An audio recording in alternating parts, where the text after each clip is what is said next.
I'm sorry I'm taking so long on this all. Welcome back if you're still watching this becoming increasingly longer and longer multi-part video. Eric has this insane problem when anyone bashes on OS X and the parts of Apple he uses to make his profession. Well, you know, Linux is the same thing to me.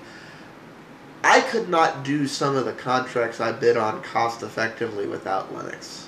It's just, there are so many tools I get with Linux that I get for free. I couldn't function without it. I need that operating system, and it happens to be much more robust and user-friendly.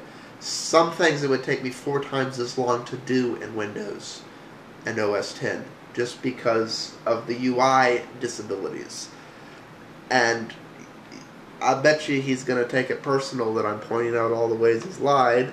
He may approve some of these responses, but I doubt it.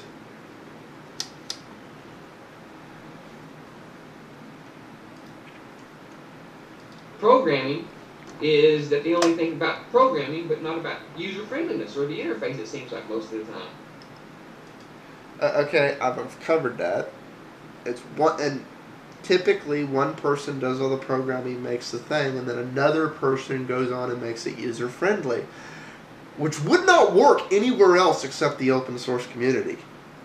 You'd wind up with something weird and kooky, but somehow in the open source community, it just works, and you wind up getting the best possible back end and the best possible front end because each person is sticking to what they do good. I mean, it seems like Ubuntu tries to copy Windows and Apple, but still needs a lot of improvements in other areas. And, you know, okay, I am going to piss off some of my subscribers. And to you guys, those of you who are Ubuntu users and like Ubuntu, this is not directed at you. And I apologize for having to say it. To everyone else, to all you Mac heads, to all you Windows heads, to all you people who think Ubuntu is an atypical representation of Linux's user friendliness. It isn't. Out of the box, Ubuntu is missing a lot of what I consider to be essential packages. For crying out loud, it doesn't even have Compiz Fusion installed by default, nor the wrapper. Now, there's legal reasons for it not having the wrapper. And they chose to put other things in instead of KDE, certain packs, because they were trying to fit it on a live CD. But I think as a result, it's not as user-friendly. Also, the package manager is not as intuitive as it could be. Again, I chalk all of these things up to it being designed for the Mac UI. If you are a Windows user, I do not recommend Ubuntu, because it's not geared towards you.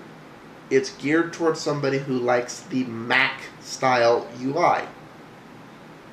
If you're an OS X user and you've tried Ubuntu, I want to know your comments on it, because I've been given Ubuntu the benefit of the doubt. And those of you who are in the Linux community aside, let me know if there is a GNOME distro that is as user-friendly tweaked as PC Linux is for the KDE style interface.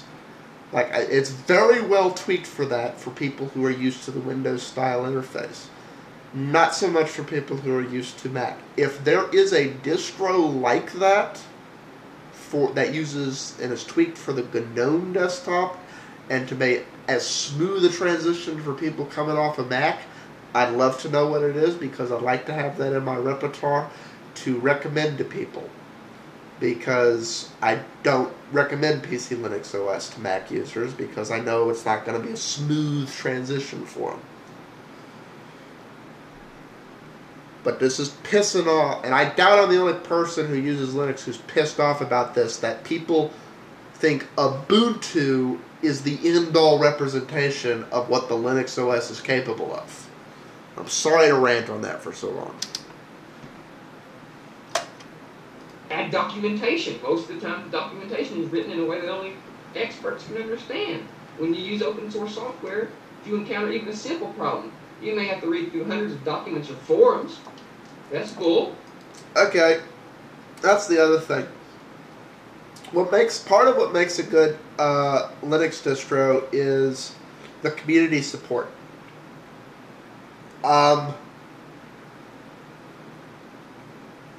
It has never taken me more than 24 hours to get somebody who has an answer to know how to do something, and they answer it in a way that my grandmother could follow their instructions. And these people profusely apologize when they have to send you into the terminal. Now, I don't mind the terminal, but the fact that they realize that that's not necessarily the preferred method of fixing it is that. If they need information, just like any tech person, they'll say, do this, and copy and paste what you get here, and then I can tell you exactly what's wrong. You don't have to be an expert. There are a whole load of experts who want Linux to take off, who contribute their time, and will answer your question. You have but to ask. They give us what they want. This is the main disadvantage of open source software projects. Can we play video games in Linux or Ubuntu? Ask this question from an open source guy. He'll immediately answer, we don't play games. Okay. As an open source guy, I'm officially giving my answer to that question. I like video games. I like going in and shooting stuff up. It's fun. And yes, I play them on Linux. They work rather well. For the most part. I mean, the games I play are based on the Half-Life 1, Half-Life 2 engine, and I play some Diablo stuff sometimes too. I haven't had problems getting those to work in Linux. I had a couple of issues with Diablo 2, but that has to do with Diablo 2 being so goddamn old. So, you know, not that we don't play games. I play games. I don't know about the other guys. So it's more about what they want, not about what the common user wants. No, it's about what the common user needs and wants. So many developers may join and leave the project here and there. It may take a lot of time for a new guy to join the ongoing project and contribute efficiently. This may have a huge impact on the future of the project. And there are millions of lines of coding. It could break down on its own weight. So there's a lot of things to think about. Wow, I love open source. I think it's a great thing. It needs to be supported. But I'm sick to death of these guys preaching open source is the future and needs to replace Microsoft and Apple. I like my buddy Split Paul. He preaches Ubuntu, switch to Ubuntu. This is what it can do for you. This is what it is, and this is what it isn't. He's not trying to make people believe Ubuntu is something that it's not. And I'm getting a lot of these open source preachers that just say open source is the answer and end-all be-all of software technology problems for the future, and it's just not. So please, stop overselling your open source stuff, guys, please. OS 10. People should have an appreciation for what goes into a distro. One thing that goes around a lot on boards on some of the distros I use is somebody's like, okay, drop everything and add this feature.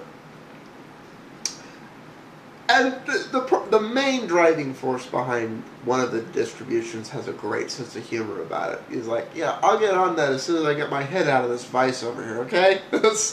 Or he has some other comment like that. It's not, because he's got his hands full with what he's on.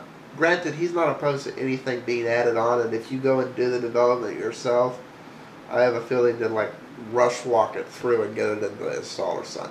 Coming up on time. Peace out, all. Hopefully I've corrected for some of y'all that just pure BS Emeek just spouted out here. And we'll see if he's man enough to accept the response to point out how he's full of BS.